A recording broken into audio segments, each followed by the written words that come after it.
ইমাদ তখন নাজিফার দিকে দুহাত তুলে বলতে লাগলো, দয়া করে খাবার আর ঔষধটা খেয়ে আমায় উদ্ধার করুন। নাজিবা তখন ইমাদকে বলল, কিন্তু কিন্তু কি এখন কি বাংলা সিনেমার নায়িকাদের মতো বলবেন খেতে পারবো না, আমায় খাইয়ে দেন?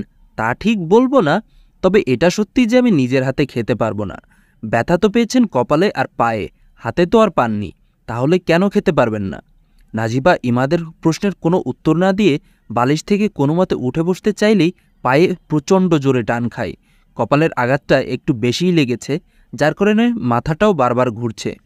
ইমাদ দূর থেকে তা দেখতে পেয়ে নাজিপার সামনে এসে বলল, আমায় না মেরে ছাড়বেন না বুঝি? এই বলে নাজিপাকে কোনো মতে বসিয়ে ভাত মেখে ওর মুখের সামনে নিতেই ইমাদের হাতটা বারবার কাঁপতে লাগলো। নাজিপা তা দেখে ওর দিকে হাঁ করে তাকিয়ে রইল। ইমাদ তখন বলল, এমন হাঁ করে তাকানোর কি আছে? না মানে, আপনি আমাকে সামান্য দুটো ভাত খাওয়াতে গিয়ে আপনার হাত কাঁপছে? না, কাঁপবে কেন? আমি তো মেয়ে, আমার ১০-১২টা বাচ্চা আছে, ওদের খাইয়ে দিতে দিতে আমার অভ্যাস হয়ে গেছে। যত সব, নিন খান তো। নাজিবা আর কোনো কথা না বলে ইমাদের হাত থেকে খাবারটা মুখে নিল। পৃথিবীর সব সুখ যেন আজ ওর পায়ের নিচে লুটোপুটি খাচ্ছে। বাঁকা চাঁদটাও যেন তা দেখে হাসছে। আর সুখ নামের নৌকায় উঠতে পেরে মেয়েটির চোখে আজও অশ্রুকণার ছোঁয়া দেখা যাচ্ছে। ইমাদ তা দেখে বলল, এ কি, নাকের জল আর চোখের জল এক করছেন কেন? তরকারি থেকে ঝাল বেশি হয়েছে নাকি? নাজিপা মাথা নেড়ে বলল, না। তাহলে আপনার কি সবসময় কান্না করাটা একটা রোগ হয়ে গেছে?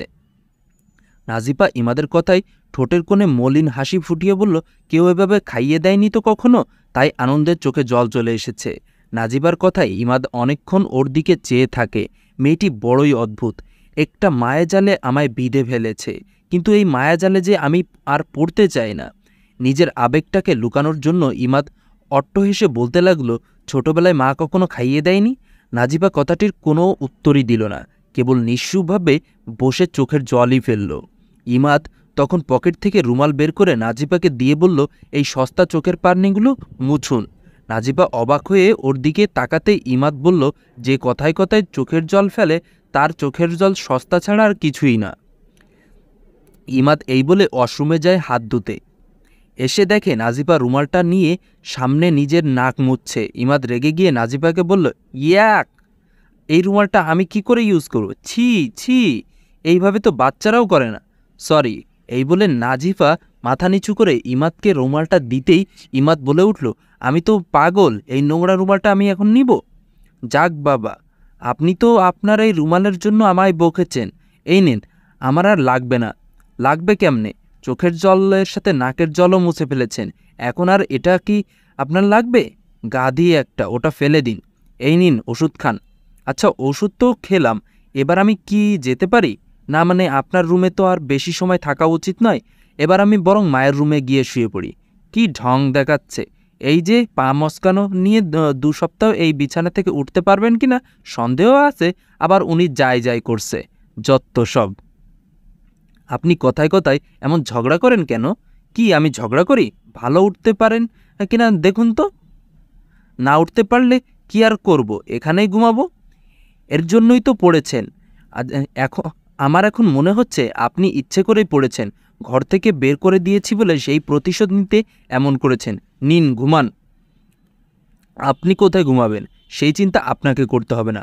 ছেলেটি কথায় কথায় রাগ দেখায়, তবে এই রাগের ভিতর ওর অনুরাগটা লুকিয়ে আছে, যা যে কাউকে আপন করতে দ্বিধাবোধ করেও না।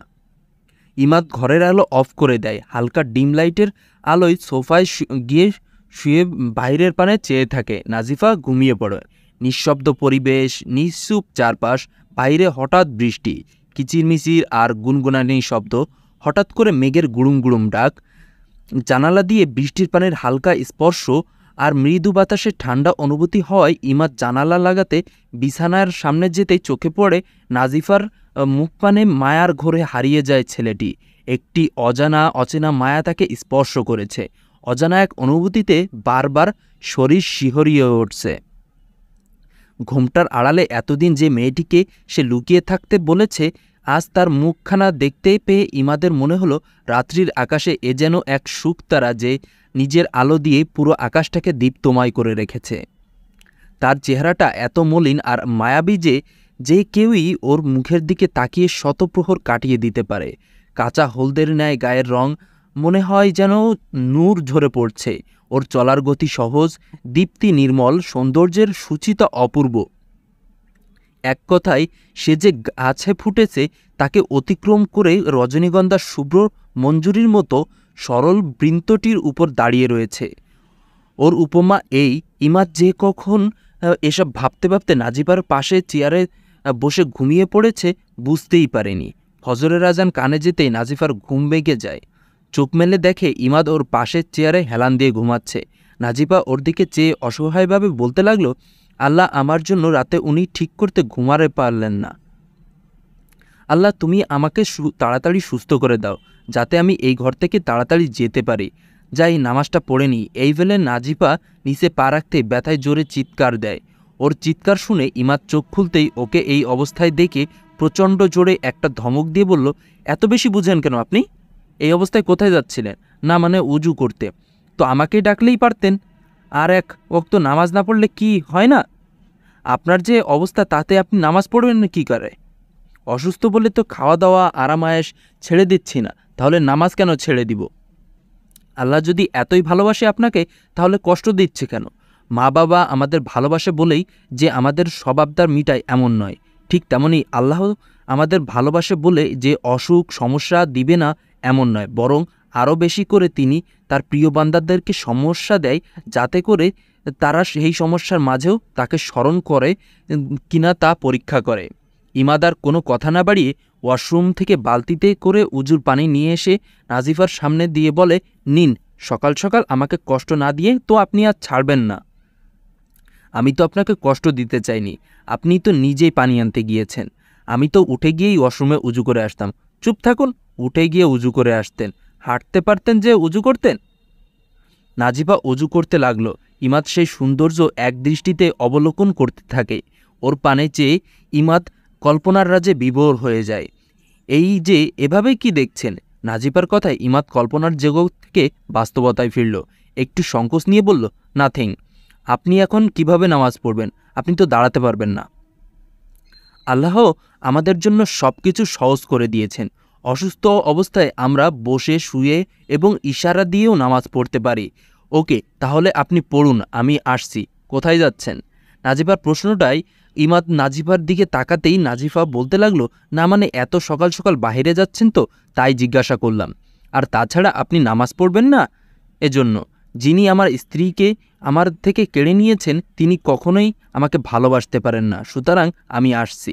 ছেলেটা এখনও নিজের কাছের মানুষের মৃত্যুটা মেনে নিতে পারছে না, কিন্তু কেন সে বুঝছে না। একদিন আমাদের সকলকে তার কাছে চলে যেতে হয়, আর এটাই নিয়ম। কেউ হয়তো দুদিন আগে যায়, কেউ হয়তো 2 দিন পরে। নাজিফা দীর্ঘ নিঃশ্বাস ফেলে, নামাজে মগ্ন হলো। সকাল 8টায় নাবা ইমাদের রুমে আসে। নাজিফা তখন ঘুমাচ্ছিল। নাবা ওর মাথার পাশে বসে ওর কপালে একটা চুমু দিয়ে বলল, মা, ও মা। নাবার আলতো ওষ্ঠদয়ের স্পর্শে নাজিফার ঘুম ভেঙে যায়। মায়ামাখা মুখখানি দেখতে পেয়ে নাজিফা একটু উঠে বসে নাবাকে আদর করে বলল, নাবা, তুমি এখানে? মা, তুমি ভালো আছো? হ্যাঁ তো মা, আমি এই যে ভালো আছি। মা মা আপু আপু ইত্তে কদেনি ফুপু ফুপি বলতে তোমাকে ব্যথা দিতে। নাজিফা আবার আদো আদো করে মুখের বাণী শুনে বুঝল সব ঘটনা। নিশ্চুপ হয়ে গেল। নিতুকে বাইরে যেতে দেয়নি বলে ও এভাবে নওরিনকে ব্যবহার করেছে আমাকে। এমন সময় ইমাদ রুমে আসে। নাবাকে দেখে বলে, আম্মু, তুমি এখানে? বাবা দানো, বোন আম্মুকে। অমনেই নাজিফা নাবার মুখ চেপে ধরল। ইমাদ তা দেখে বলল, ওর মুখ চেপে ধরলেন কেন? ও কি বলতে চেয়েছে? কিছুই না, আসলে এমনিই। ইমাদ নাবার কাছে এসে নাজিফার হাতটি ছড়িয়ে বলল, আম্মু, তুমি কি বলতে চাও? নাবা ইমাদের প্রশ্নে নাজিফার দিকে তাকালে নাজিফা নাবাকে ইশারা করেই চুপ থাকতে বলে। ইমাদ আবারও নাবাকে জিজ্ঞাসা করে বলে, তুমি কি বলতে চাচ্ছ আম্মু? না, কিতু না। এই বলে নাবা এক দৌড়ে রুম থেকে চলে গেল। নাজিফা জোরে একটা শ্বাস ফেলে বলল, বাঁচা গেল। ইমাদ তা দেখে বলে, কোনো কিছু তো আপনি আমার থেকে গোপন রাখতে যাচ্ছেন? কি গোপন করব? মানে এসব না বলে এতক্ষণ কোথায় ছিলেন সেটা বলুন। সেটা জেনে আপনি কি করবেন? এনিওয়ে, আমি নিচে যাচ্ছি। ইমাদ নিচে নামতেই দেখে চারপাশ নিঃসুপ, কোনো সাড়া শব্দ নেই। রান্নাঘরেও কেউ নেই।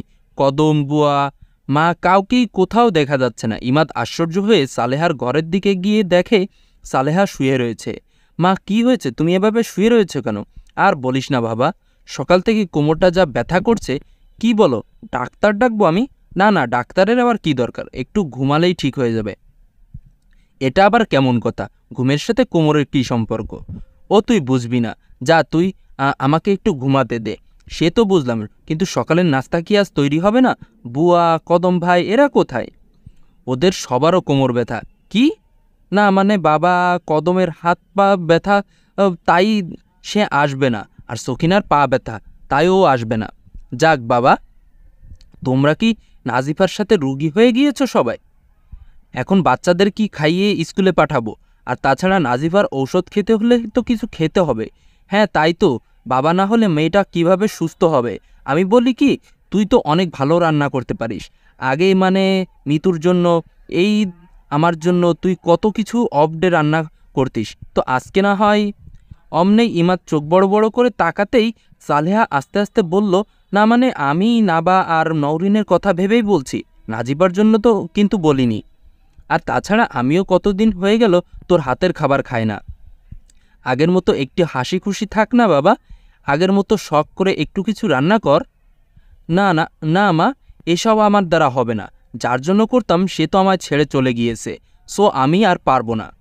ইমাদ এই বলে চলে যায়। সালেহা মুস্কি হেসে বলল, বাবা তোকে যে আজ রান্নাঘরে যেতেই হবে, আফটার অল আমরা যে সবাই যে রুগী, হাহা।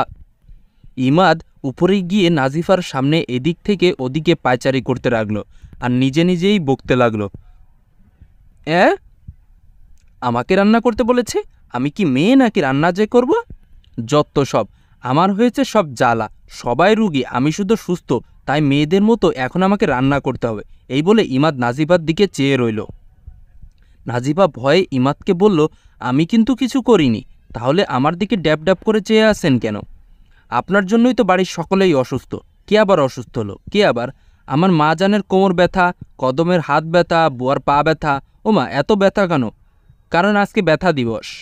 সত্যিই আজকে ব্যথা দিবস? আগে বলবেন না? এই বলে নাজিফা ইমাদের দিকে তাকাতেই দেখে সাহেব রেগে দানবের মতো হয়ে গেছে। নাজিফা ইমাদের চেহারার দিকে চেয়ে বলল, এভাবে তাকাবেন না, ভয় লাগে আমার। চুপ থাকুন, আমি মরছি জ্বালায় আর আপনি আমার সাথে মজা করছেন। নাজিফা চুপ হয়ে বসে রইল। ইমাদ কিছু সময় চুপ থেকে নাজিফাকে বলল, আমার কি মনে হয় জানেন? আমার মনে হয় মা এসব ইচ্ছে করে করছে যাতে আমি রান্নাঘরে যাই। আমি কি মেয়ে যে রান্নাঘরে যাব রান্না করতে? আজকে সারাদিন সবাই না খেয়ে থাকুক, তাতে আমার কি? ভালো করে আমি রান্নাঘরে যাচ্ছি। এই যে আমার বোনটা নিতু এত বড় হয়েছে অথচ রান্নার রও পারে না। আমার বৌমণি ওরফে ভাবি, তেনাকে যদি ভাবি বলি, আরে কি চেঁচামেচি শুরু করে। ভাবি শব্দটা নাকি অনেক গাইয়া, অথচ রান্নাবান্না খেলতেও পারে না কিনা সন্দেহ আছে। আর আমাকে দেখুন, আমি পড়াশোনার জন্য যখন বাহিরে ছিলাম তখন তো ব্যাচেলার ছিলাম, ব্যাস নিজেই রান্না নিজেই করতাম। রান্না তো মানুষের একটা শখও হতে পারে, কিন্তু আজকালকার মেয়েরা রান্না করতেই চায় না, কিন্তু ওরা বোঝে না। ইমাদ চুপ হয়ে গেলে, কেননা নাজিফা ওর মুখের ভিতরে কয়েকটা কাগজ ঢুকিয়ে দেয়। ইমাদ রেগে গিয়ে বলে, আপনি এটা কি করলেন? সেই কখন থেকে কানের সামনে বকবক করেই যাচ্ছেন। কয়টা বাজে খেয়াল আছে? 8:30। আজকেও কি নাবা নওরিন স্কুলে যাবে না? কি 8:30 বেজে গেল? ইমাদ ঘড়ির দিকে তাকিয়ে এক দৌড়ে রান্নাঘরে চলে যায়। নাজিফা বসে বসে মুস্কি হাসতে থাকে, আর এদিকে ইমাদ রান্নাঘরে গিয়ে রুটি আর ডিম ভাজি করে আনে। নাবা, নওরিন, নিতু, সালেহা সবাই ইমাদকে রান্নাঘরে দেখে অবাক। সালেহা আড়াল থেকে দাঁড়িয়ে ইমাদকে রান্নাঘরে দেখে বলল, বললাম না না বাবা, আজকে তোকে দিয়ে আমি সকালের নাস্তাই বানাবো। কতদিন পর তুই আবার একটু রান্না করলি। নিতু তো নাজিফার উপর রেগে শেষ ভাবেই মারা যাওয়ার পর ভাইয়া কখনোই রান্নাঘরের সামনে পর্যন্ত আসেনি, অথচ এই মেয়েটির জন্য আজ আবারও ভাইয়া নাস্তা বানাচ্ছে। নাস্তা বানানো শেষ হতেই ইমাদ নাবা আর নওরিনকে রেডি করে খাবার খাইয়ে স্কুলে দিয়ে আসে। স্কুল থেকে বাসায় এসে মাকে নাস্তা দিয়ে নাজিফার কাছে রুটি আর ডিম ভাজি নিয়ে যায়। নাজিফা তো ইমাদকে এই অবস্থায় দেখে পুরোই অবাক। এত সুন্দর মনটা এতদিন কোথায় লুকিয়েছিল? ওর রাগের ভিতরে যে এত সুন্দর একটা মন আছে তা আমরা কেউই দেখতে পাইনি। এই যে কি ভাবছেন? না কিছু না। অবশেষে আপনি তাহলে রান্নাঘরে গেলেন? কি করব বলুন? রান্নাঘরে না গেলে যে আপনাদের ওষুধ খাওয়া হতো না? আমি ঔষধ না খেতে পারলে তাতে আপনার কি? ইমাদ কিছু সময় চুপ থেকে বলল, আপনি ঔষধ খেতে না পারলে আমার রুম থেকে যে তাড়াতাড়ি চলে যেতে পারবেন না, আসলেই কি শুধু এর জন্যই? আসলে আমি বড্ড বেশি বোকা মেয়ে, হয় তাই হয়তো। কি হলো, আবার কি ভাবছেন? ভাবছি আমি সুস্থ হয়ে গেলে শুধু এই রুম থেকে নয়, এই বাড়ি থেকেও চলে যাব। কথাটি শুনতে ইমাদের কেমন যেন খারাপ লাগছিল। ইমাদ বুঝতে পারছিল না কেন, কারণ সে তো এটাই চেয়েছিল, এই মেয়েটি যেন ওর জীবন থেকে দূরে চলে যায়। তাহলে আজও যখন চলে যাওয়ার কথা বলছে, তাহলে কেন খারাপ লাগছে? তা এখান থেকে কোথায় যাবেন? গ্রামে? কি মায়ের কাছে? মা শব্দটি শুনতেই মেয়েটির দুটো চোখ জলে ঝাপসা হয়ে যায়। নিয়তির পরিহাসে ছোটবেলায় বাবা মারা যায় আর মা নিজের আপন হয়েও সবসময় সৎমায়ের মতো আচরণ করেছে। ভেবেছিলাম জীবনে এমন একটা প্রিয় মানুষ আসবে যার আগমনে আমি আমার সমস্ত দুঃখ কষ্ট ভুলে যাব, কিন্তু সবার কপালে সুখ যে আর হয় না। এমন একটা মানুষ জীবনে আসলো যে কিনা। নাজিফার চোখে মুখে বেদনার সেই নীল রঙটা ফুটে ওঠে। অবশ্য উঠবে নাই বা কেন? এমন একটা অমানুষের সাথে বিয়ে হয়েছে যে বিয়ের রাতেই নাজিফা বুঝে ফেলেছে এর সাথে সংসার করা যাবে না। কিন্তু লোকনিন্দা থেকে বাঁচতে 2টা বছর মেয়েটির সমস্ত কষ্ট সহ্য করে সংসারটা করেছিল। অবশেষে একদিন সত্যি ধৈর্যের ভাত ভেঙে যায়, আর পারল না, ডিভোর্স দিতেই হলো। কিন্তু মেয়েটি বুঝল না, আমরা এমন একটা সমাজে থাকি যেখানে একজন মেয়ে স্বামীকে ডিভোর্স দেওয়া মানে সে এমন কিছু করে ফেলেছে যার জন্য প্রতি মিনিটে মিনিটে তাকে মৃত্যুর স্বাদটা গ্রহণ করতে হবে। ওর কোনো অধিকারেই ভালো নেই ভালোভাবে বাঁচার। কি ওর কোনো অধিকার নেই মানুষের অমানুষ কারো সাথে বিয়ে হলেও তাকে ডিভোর্স দেওয়ার। আর যদি সে ফরেস্টগার মেয়ে হয় তাহলে তো ফরেস্টগারই তো নিয়ে কথা ওঠে। ফরেস্টগার মেয়ে মানে তোমার স্বামী রাতে যদি মদ খেয়ে এসে তোমাকে মারে, সমাজের মানুষের কথা অনুযায়ী তোমার কাছে সে ব্যথা অমৃতের মতো লাগতে হবে। করতে পারবে না। নাজিফা টপ টপ করে চোখের জলগুলো ছেড়ে দিল। জীবনযুদ্ধে সে পরীক্ষা দিতে দিতে ক্লান্ত হয়ে গেছে। মাঝে মাঝে বেলা শেষে সূর্যটা তার হৃদয়ের আকাশে উঠেছে কিনা সেটা অপলক দৃষ্টিতে মেয়েটি খোঁজে, কিন্তু বেলা যে শেষ হয় না। তাই তো মাঝি তার ঘাটে এখনও আসেনি। বেলা শেষে সূর্যটা এখনও উঠেনি। ইমাদ নাজিফাকে এতক্ষণ অবধি নিঃসুপ দেখে ওর কাছে যেতে মেয়েটি কাঁদছে। এ কি, আপনার চোখে জল কেন? আপনি কথায় কথায় এত কাঁদেন কেন? না এমনি। তা বললেন না আপনি কোথায় যাবেন? কোথায় আর যাব? দেখি গ্রামে গিয়ে যদি ভালো কোনো চাকরি পাই তাহলে একাই করব। নাজিফার উত্তরে ইমাদ একটু হেসে বলল, তা পড়াশোনা কতদূর করেছেন? যে চাকরি করবেন? দেখে তো মনে হয় না পড়াশোনা করেছেন। নাজিফা তখন ক্ষীণকণ্ঠে বলল, অ্যাকাউন্টেন্টের উপরে বিবিএ কমপ্লিট করেছি। তারপর আর পড়াশোনা হয়নি মায়ের কারণে।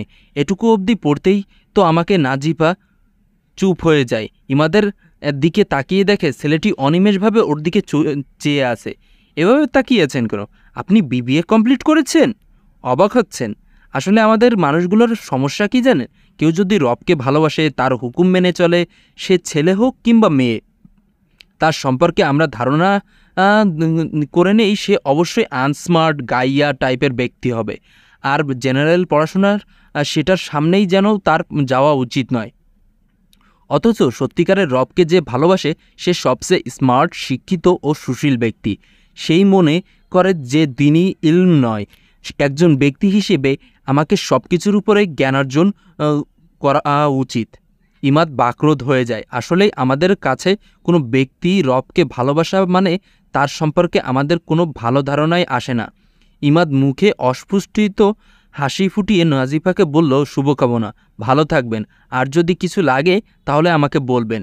এই বলে ইমাদ চলে যায়। নাজিফাও চলে যেতেই বলে উঠল, এত কিছু না বলে একবার যদি বলতেন প্লিজ আপনি যেন না, তাহলে বিশ্বাস করুন আমি পৃথিবীর সব সুখ আজ পেয়ে যেতাম।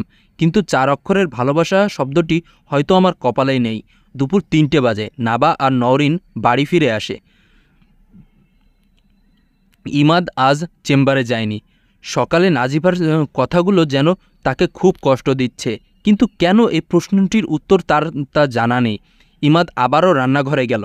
নিজেই নিজেই বলতে লাগলো, ইমাদ যেহেতু মেয়েটি চলে যাবে, সেহেতু যে কয়দিন বাড়িতে আসে মেহমান হিসেবে তুই না হয় তার সেবা কর। বাবা, বাবা তুমি কি করতো?